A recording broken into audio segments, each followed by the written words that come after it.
Grace and peace to you in the name of the Triune God. May we look to the Lord in prayer. God of grace and wisdom, our Creator and Redeemer, we give you thanks for this blessed morning. We give you thanks for new beginnings, for new visions, new hopes, and new opportunities. We give you thanks for this opportunity to meet together as your community of believers, the sheep of your flock, and the members of your family, to worship you and honor you. As we worship you in spirit and truth, we pray that you will manifest your love, your grace, and power throughout this worship service. We also pray that this worship service will be a time for us to renew our relationship with you, to draw nearer to you, and to submit ourselves to be your children. Through this worship service, enable us to receive your truth, to be transformed by your truth, and to always lead our lives according to this truth that you will reveal to us. We pray for everybody who is participating in this worship service, and we pray that they will be touched by you and they will receive your blessings in abundance. May every aspect of this worship service bring glory and honor to your holy name. In Jesus Christ's most precious name, we pray. Amen. Dear friends, I am immensely delighted to be with you this morning, to meet you at least virtually and participate in this blessed service. I bring greetings to each one of you in the blessed name of our Lord and Savior Jesus Christ, and I pray that this relationship that has been created by God between you and me will continue to be sustained by God, and we will have a blessed time journeying together so that we will have meaningful conversations and interactions. May God bless you all. We will begin this worship service by singing together the hymn, "Now Thank We All Our God."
Let us worship God. God is spirit, and those who worship him must worship in spirit and truth. Grace to you and peace from God our Father and the Lord Jesus Christ. This is the day that the Lord has made. Let us rejoice and be glad in it. Grace, mercy, and peace will be with us from God the Father and from Jesus Christ, the Father's Son, in truth and love. O Lord, open our lips, and our mouths shall sing forth your praise. Glory be to the Father, and to the Son, and to the Holy Spirit, as it was in the beginning, is now, and ever shall be, world without end. Amen. Holy, holy, holy, Lord God of hosts, heaven and earth are full of thy glory. Glory be to you, O Lord Most High.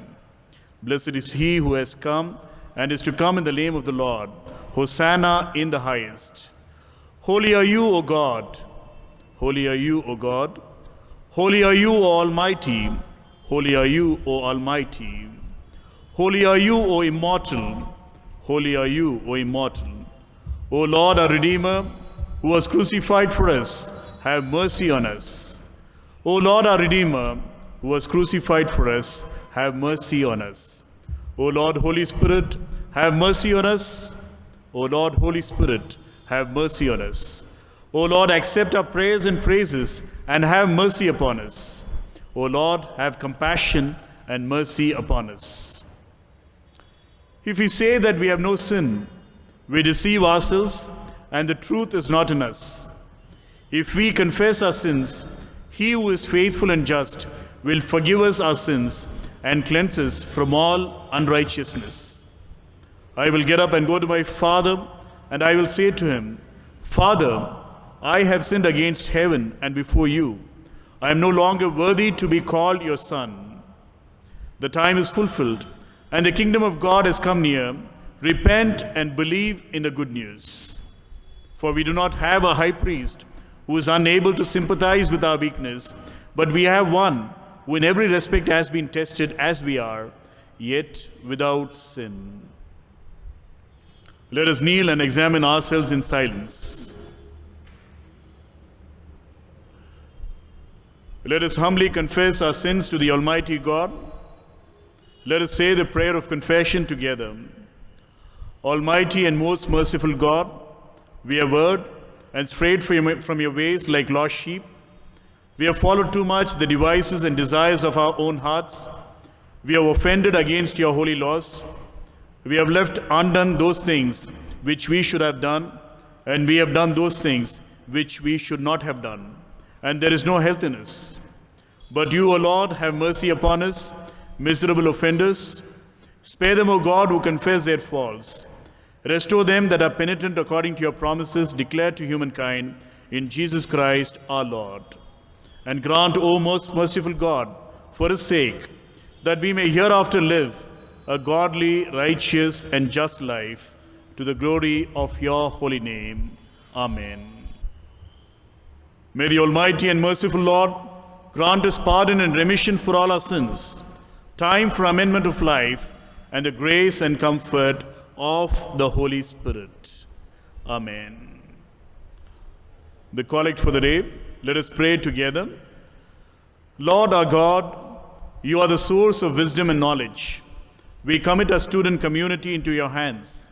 Fill them with faith, virtue, knowledge, patience, and godliness, so that they may learn and study that which is good, beautiful, just, and that which leads them in the paths of excellence.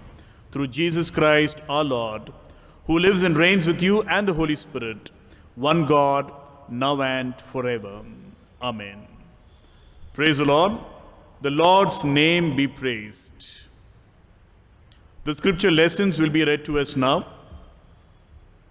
The Old Testament lesson is from the book of Proverbs, chapter 2, verses 1 to 12.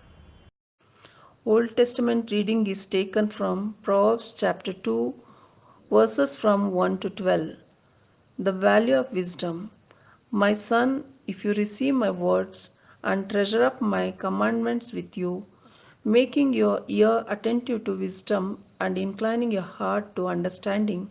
Yes, if you call out for insight and raise your voice for understanding, if you seek it like silver and search for it as for hidden treasures, then you will understand the fear of the Lord and find the knowledge of God. For the Lord gives wisdom, from his mouth come knowledge and understanding. He stores up sound wisdom for the upright. He is a shield to those who walk in integrity, guarding the paths of justice and watching over the way of his saints. Then you will understand righteousness and justice and equity, every good path. For wisdom will come into your heart, and knowledge will be pleasant to your soul. Discretion will watch over you, understanding will guard you, delivering you from the way of evil, from men of perverted speech. Here ends the Old Testament reading. Thanks be to thee, O God.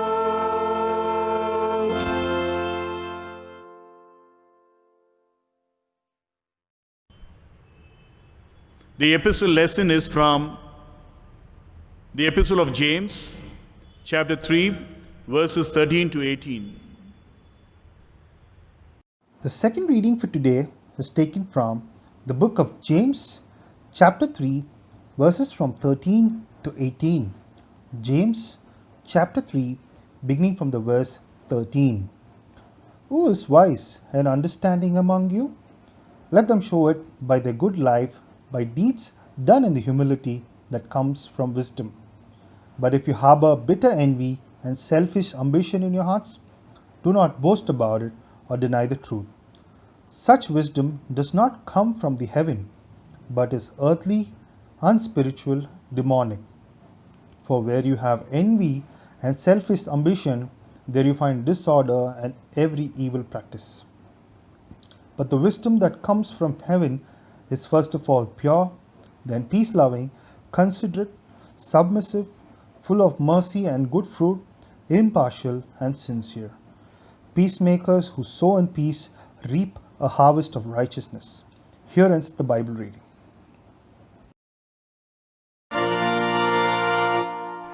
Thanks be to thee, O God.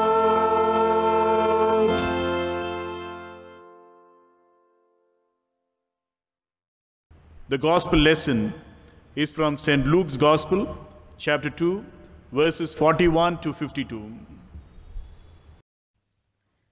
The Gospel reading for this morning is taken from the Gospel according to St. Luke, chapter 2, verses from 41 to 52. St. Luke, chapter 2, verses begins from 41. Every year, Jesus' parents went to Jerusalem for the festival of the Passover. When he was 12 years old, they went up to the festival according to the custom. After the festival was over, while his parents were returning home, the boy Jesus stayed behind in Jerusalem, but they were unaware of it. Thinking he was in their company, they traveled on for a day. Then they began looking for him among their relatives and friends. When they did not find him, they went back to Jerusalem to look for him. After 3 days, they found him in the temple courts, sitting among the teachers, listening to them and asking them questions. Everyone who heard him was amazed at his understanding and his answers. When his parents saw him, they were astonished. His mother said to him, "Son, why have you treated us like this? Your father and I have been anxiously searching for you." "Why were you searching for me?" he asked. "Didn't you know I had to be in my father's house?"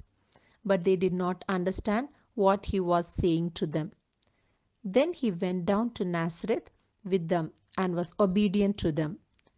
But his mother treasured all these things in her heart. And Jesus grew in wisdom and stature and in favor with God and man. Here ends the Gospel reading. Praise be to thee, O Christ.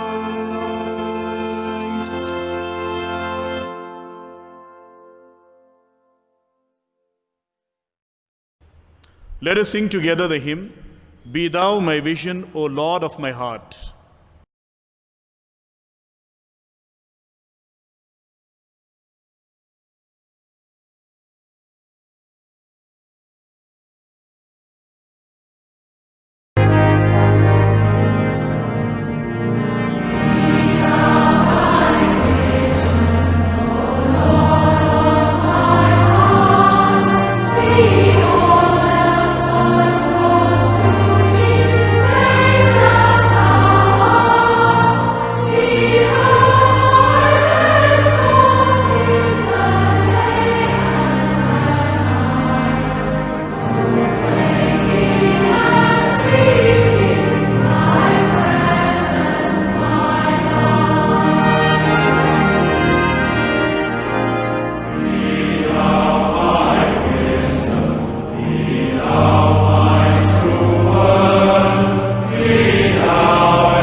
Shall we look to the Lord in prayer?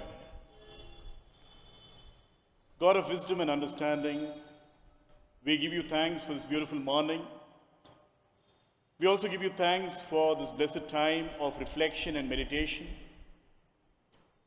As we look to your word for inspiration, for direction and guidance, we pray that you will speak to us through your words of life, your words of grace, and your words of liberation. As we meditate on your word, we pray that you will grant us the wisdom to discern your will in it for us and the courage and commitment to live according to your will. In Jesus Christ's mighty name we pray. Amen. Dear friends, I greet and welcome all of you in the most precious name of our Lord and Savior, Jesus Christ. It is a blessed opportunity to interact with all of you. Maybe not in the way that we would have desired, but still a wonderful platform for all of us to come together so that we can begin a relationship in Christ together. We are living in difficult times, very chaotic, very confusing, very disturbing times. We are living in times of uncertainty. Nothing is certain in this world. And especially during this pandemic,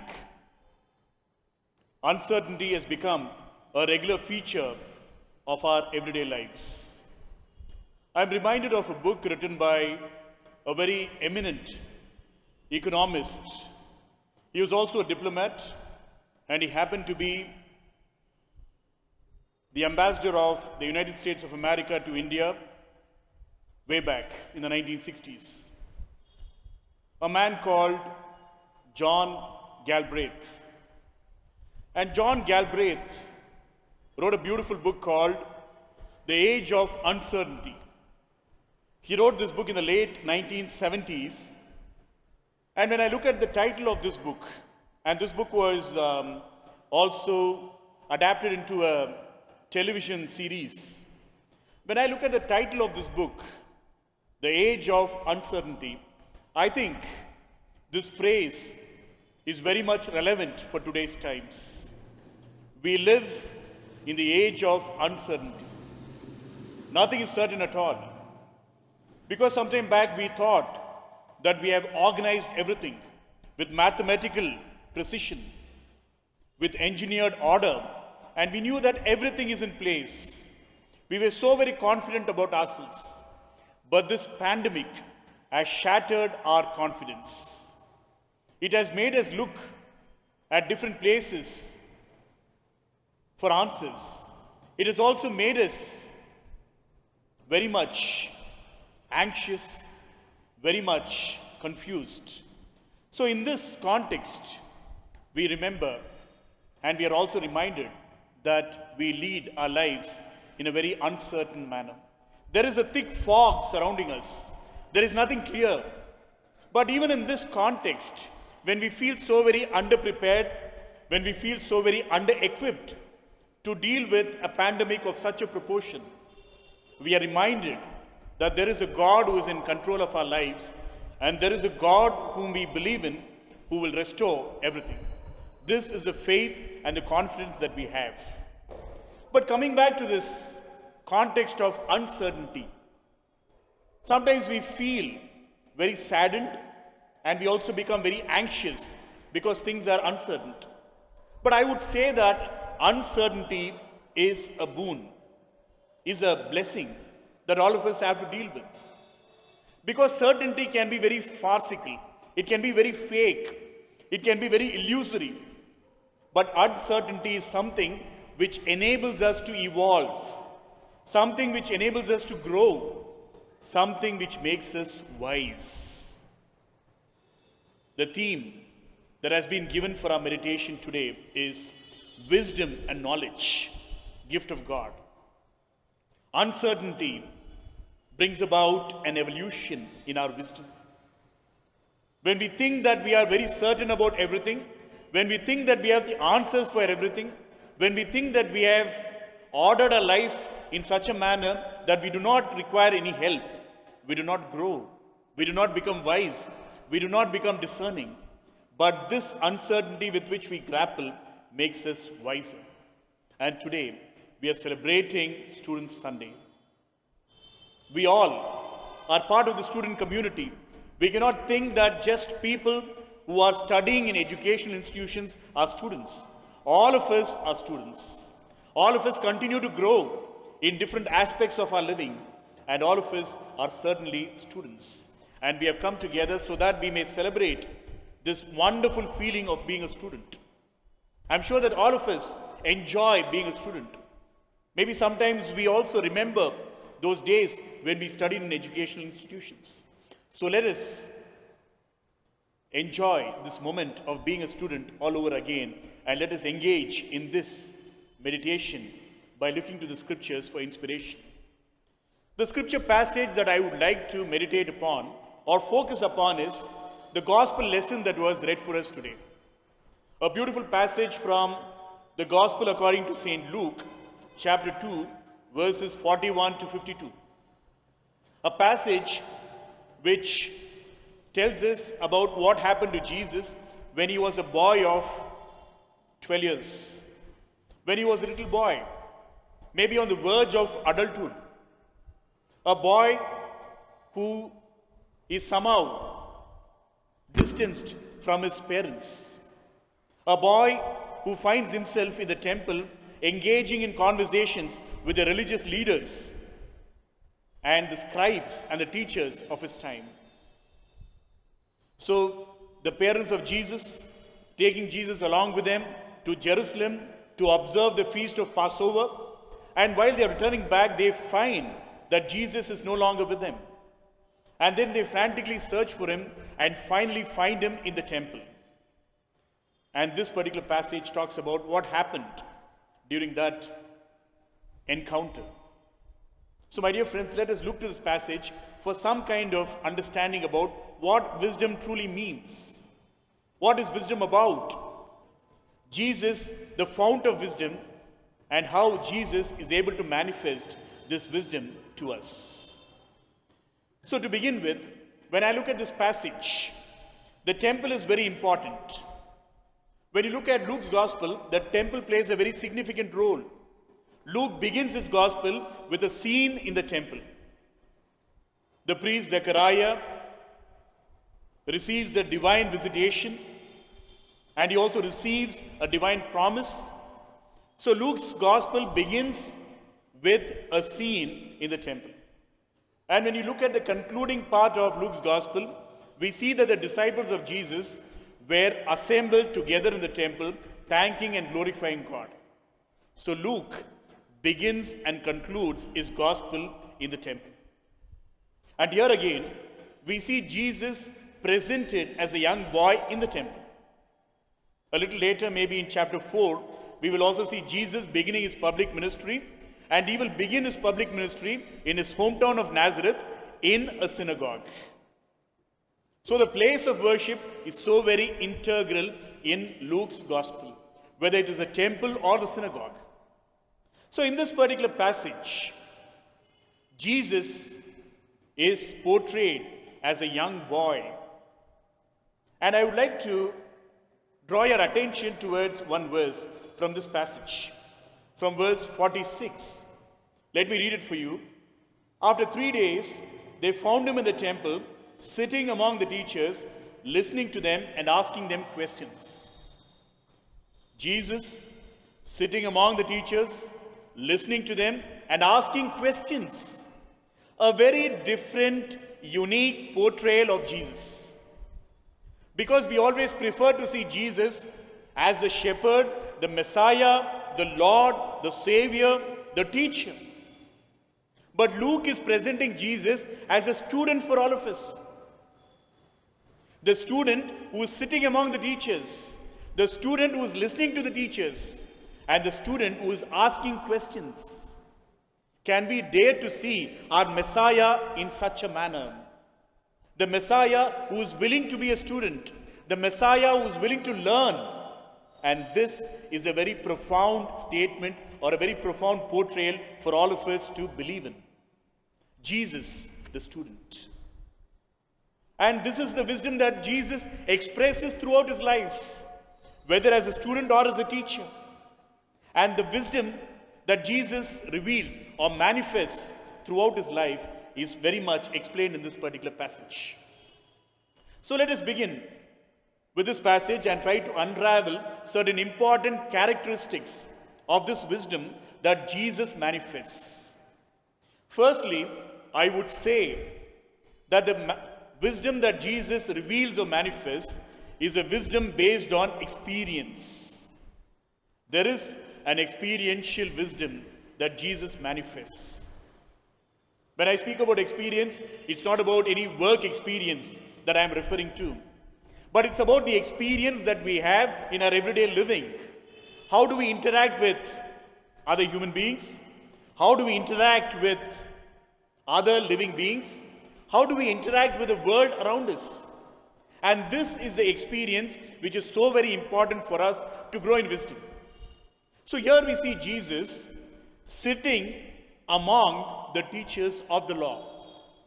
Not a Jesus who is isolated, not a Jesus who is estranged from the community, not a Jesus who escapes from a group of people, but a Jesus who identifies with communities, a Jesus who involves in communities, and a Jesus who engages with communities.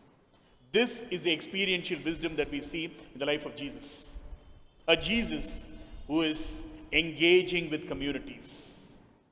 And what kind of engagement is Jesus involved in?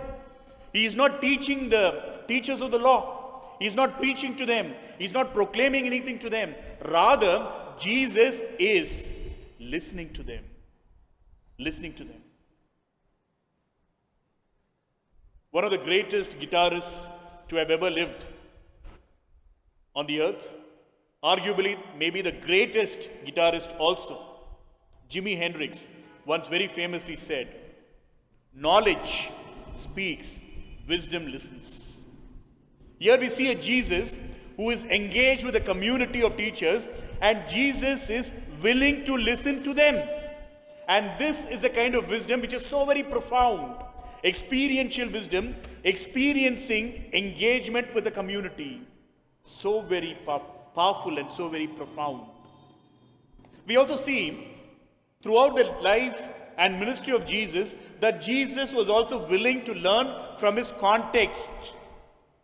When you look at the parables of Jesus, he talks about a sower, he talks about a field, he talks about crops, he talks about harvest. All these different imageries from an agrarian community, an agrarian context.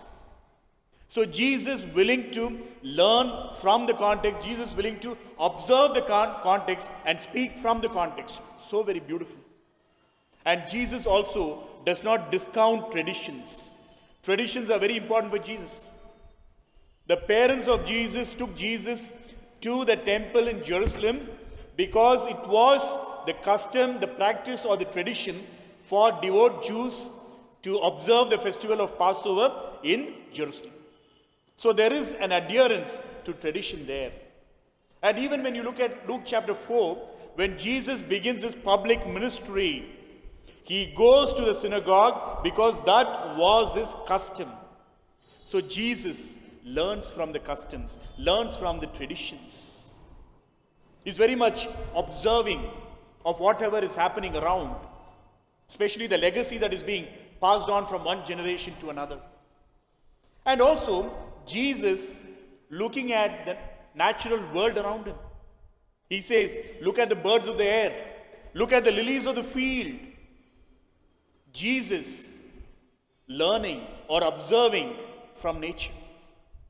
A contemplative approach to nature. And that is the reason Jesus observes what is happening in the created order, in the natural world, and uses that for his teaching. Again, so very important and profound. The book of Hebrews would also say, in chapter 5, verse 8, Jesus learned obedience through his sufferings. So his life experiences also lead him towards a wisdom which is very much grounded. So my dear friends, we have an experiential wisdom which is manifested through the life of Jesus. The Jesus who is willing to learn from the communities around him. The Jesus who is willing to observe the context in which he lives and draw inspiration from that context. The Jesus who is also willing to learn from the traditions and preserve the finer points of traditions. The Jesus who contemplates, and the Jesus who has a very contemplative approach towards nature. And Jesus who also learns from his life experiences and his sufferings. So my dear friends, the wisdom that is manifested by Jesus is an experiential wisdom. Secondly, when I look at this passage again and again from verse 46, Jesus is portrayed as someone who is asking questions. So wisdom always has a spirit of inquiry in it. There is a curiosity in wisdom. If you're not curious enough, you cannot be wise. You need to be curious. You need to ask questions. That is the reason when Albert Einstein was asked by somebody, what is the secret of your great knowledge, your vast wisdom? He said, I don't have any special talents. I don't have any unique talents. But what I do possess is a passionate curiosity. I'm very passionate and I'm very curious about what is happening with me, around me as well. And that has led me to become wise. My dear friends, do we have that passionate curiosity in us? If we want to be wise human beings, we need to be passionate about what is happening around us, and we also need to be curious. This is something which is expressed in Jesus' life as well. That is the reason Jesus was asking questions to the teachers of the law. He was curious and he was very passionate to know more. He had that zeal to understand more, and this is something which should inspire all of us. There was a great physicist by the name Isidore Rabi, who actually received a Nobel Prize in the 1940s. And once when he was interviewed by a journalist and asked, what inspired or motivated you to become a scientist? He said, my mother inspired me to be a scientist. And when the journalist asked him, how did this happen? The physicist said, whenever I used to come back from school, my mom used to pose a question to me. And that question was not about, did you learn something in school? No. Did you have your lunch? No. Did you make any new friends? No. But instead, the question that my mother would pose to me every day when I returned back from school was, did you ask a good question? Did you ask a good question? Questions are powerful. Questions are profound. Questions add meaning to our lives. It takes us to newer avenues. And questions are so very important in the life of Jesus as well. When somebody made a count of how many questions Jesus poses throughout the Gospels, the number was 175. 175 questions posed by Jesus to the people whom he met. So, my dear friends, let us not discount the power of questions. Let us not discount the power of an inquiring mind, a curious mind. So, wisdom based on a spirit of inquiry. Finally, I'll conclude with one more important aspect from this particular passage. Wisdom is experiential. Wisdom is also based on a spirit of inquiry. And most importantly, wisdom is always associated with ethics. Wisdom and ethics cannot be divorced from each other. There cannot be any kind of distinction between wisdom and ethics. They are so much integrated, intertwined with each other. A few years ago, an opinion poll was conducted among some very promising young students from some very eminent colleges in India. Colleges like Mount Carmel College and Christ College in Bangalore, Xavier's in Mumbai, Stephens in Delhi, Presidency in Kolkata. The creamy layer from the very eminent institutions in India. And the question posed to these students was, if you had to choose a real life character from history to lead India at this juncture, whom would you choose? The number one answer is not a big surprise for all of us. Mahatma Gandhi featured at the top of the list. Nothing surprising. But what is very surprising, shocking, startling, and disturbing is the name Adolf Hitler features third on this list. The man responsible for one of the most gruesome genocides in this world. The man responsible for the killing of more than 60 million people. And this man featured third on the list, above the likes of people like Nelson Mandela or even Abraham Lincoln. Very startling. And when the results of this poll were announced, it had a caption, it had a title. And the title was Hitler as Hero. A society without a moral compass.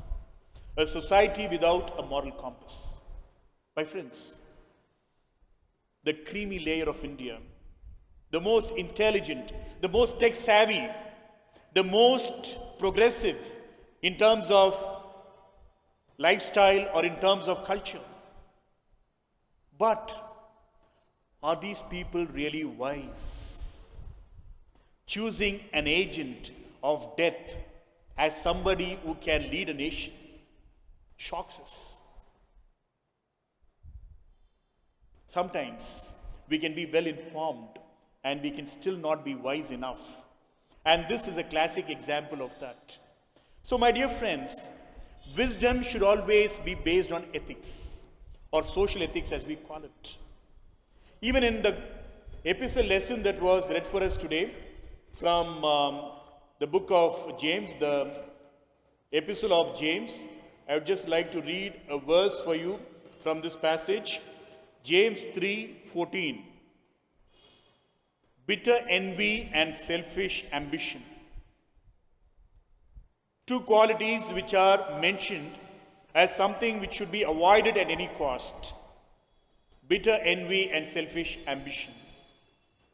And again, when we look at the Old Testament lesson that was read for us from Proverbs chapter 2, let me read verse 9 for you. Then you will understand righteousness, justice, and equity, or equity.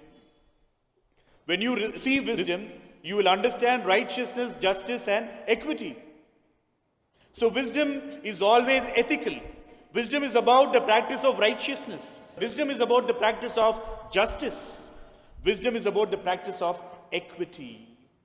So, my dear friends, we are here today to commemorate Student Sunday.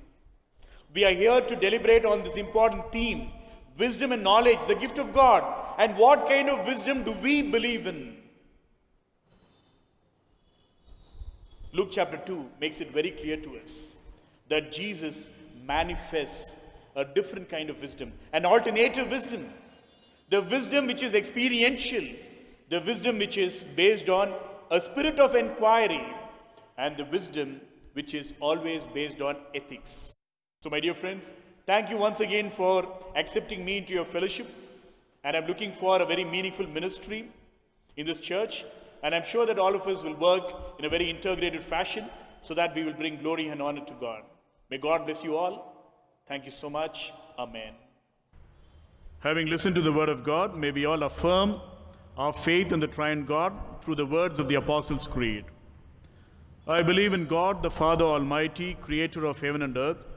I believe in Jesus Christ, God's only Son, our Lord, who was conceived by the Holy Spirit, born of Virgin Mary, suffered under Pontius Pilate, was crucified, died, and was buried. He descended to the dead. On the third day he rose again. He ascended into heaven. He is seated at the right hand of the Father, and he will come to judge the living and the dead.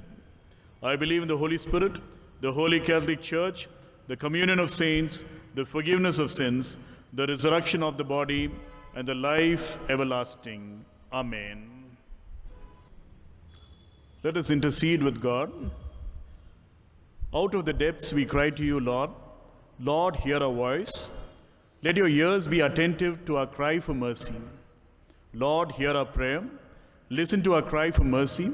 In your faithfulness and righteousness, come to our relief. We cry aloud to the Lord. We lift up our voice to the Lord for mercy. We pour out before God our complaint. Before God we will tell our trouble. We call to you, Lord, come quickly to us. Hear us when we call to you. Gracious God, our eternal hope, we pray for your promise of fullness of life to prevail at this moment of anxiety due to COVID-19 pandemic all over the world, claiming and endangering lives. As the nations of the world strive to overcome this peril, grant your grace and wisdom to the decision makers as well as citizens to combat coronavirus diligently and perseveringly. Help us, O God, to be in solidarity with the poor, migrants, and destitutes who at this critical time suffer due to lack of food and shelter and also become more vulnerable to be infected by the virus. Lord, hear our prayer. Let our cry come to you. God of mercy, we pray that as your church in this world, we may be filled by the mind and heart of the resurrected one and deeply engage in prayer and acts of solidarity while the whole world is in lockdown. We pray that such initiatives cutting across national and denominational boundaries be strengthened as a true manifestation of hope and healing. Bless the efforts of individuals, communities, and organizations to reach out to the poor and needy. Lord, hear our prayer. Let your cry come to you.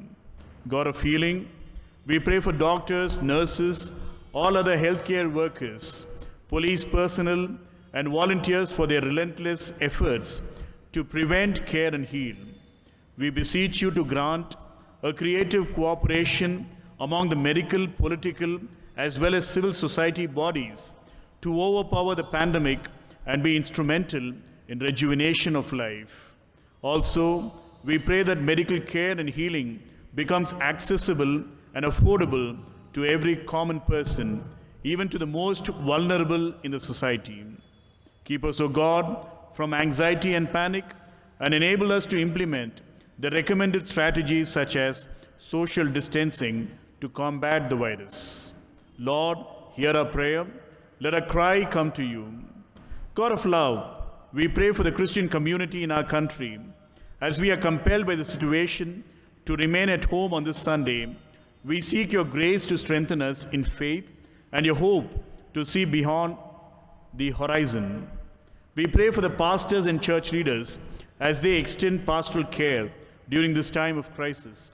May your Holy Spirit inspire us to pray, give, love, serve, and proclaim the gospel of liberation, equality, and justice in Jesus Christ our Lord. Lord, hear our prayer. Let our cry come to you. God of creation, we pray for our family and friends. Fill us with your wisdom to know the values of relationship and responsibility towards one another. Encompass us with your strength and your might. Enable us to take refuge in you and find comfort in times of distress and anxiety. Preserve us and all your people from injury and deceit, from fear of the enemy, from the arrow that flies by day, and the trouble that walks in the darkness, and grant us life in its fullness. In Jesus Christ, your Son, our Lord. Amen.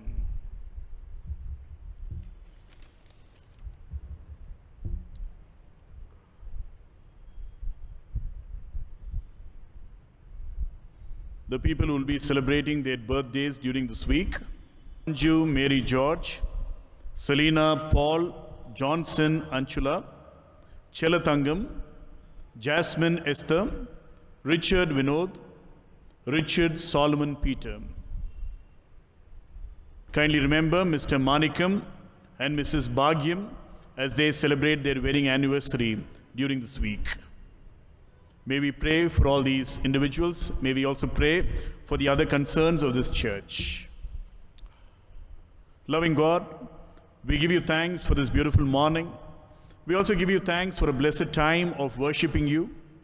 You are with us, leading us, guiding us during the course of this worship. You reveal to us your truth, the truth which will set us free, the truth which will provide us with life in abundance. We give you thanks for all your powerful manifestations and your divine revelations during this worship service.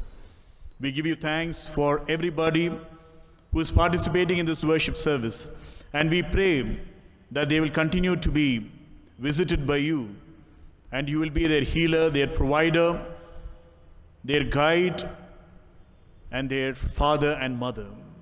We pray that you will provide them with your abundant blessings, and you will continue to take them forward so that they will always follow you. We pray at this moment for those who are celebrating their birthdays, and we pray that they will receive your blessings in abundance as they move into a new year. We pray that they will continue to remain faithful to you, and they will always lead their lives according to the divine ordinances that you have prescribed. We also pray for those who are celebrating their wedding anniversaries, and we pray that they will always remain in this relationship of solidarity together. We also pray that you will bless their families, and they will continue to be your wonderful disciples in this world. We also pray for all the students across the world. We pray for their needs to be fulfilled. We pray that they will be endowed with your wisdom and understanding so that they will excel in everything that they do. We also pray that they will have wonderful futures ahead. We also pray for all the students in this church, and we pray that as they prepare themselves for unprecedented times, for new avenues of learning, you will continue to journey along with them. We pray that all of them will be equipped with your power so that they will continue to be elevated and exalted by you. Let your presence be with all the teachers, the facilitators, and all the people involved with educational institutions as they innovate, as they prepare for a new era, as they prepare for new contexts. Continue to be with each one of them, guide them, bless them, and lead them. We once again place all of us into your divine hands, and we pray that you will take care of us, you will bless us and guide us. In Jesus Christ's most precious name we pray. Amen. Let us say the prayer taught by our Lord together. Our Father in heaven, holy be your name. Your kingdom come. Your will be done on earth as it is in heaven. Give us this day our daily bread, and forgive us our sins, as we forgive those who sin against us.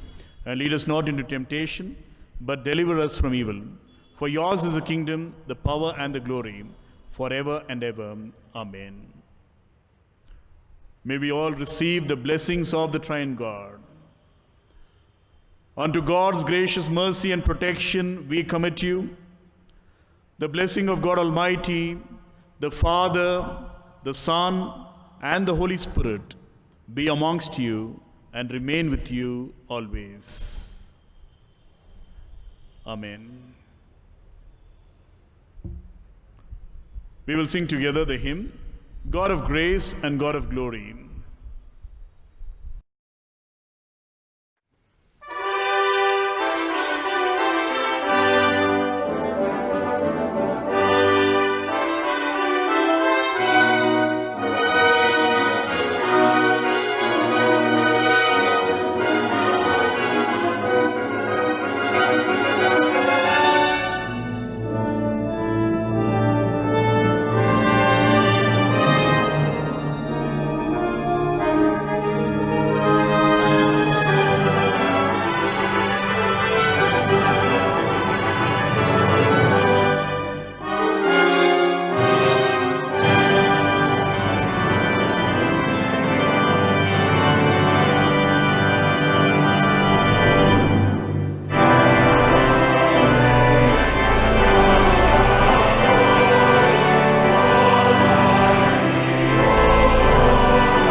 The Lord be with you and also with you. Let us depart in peace in the name of Christ.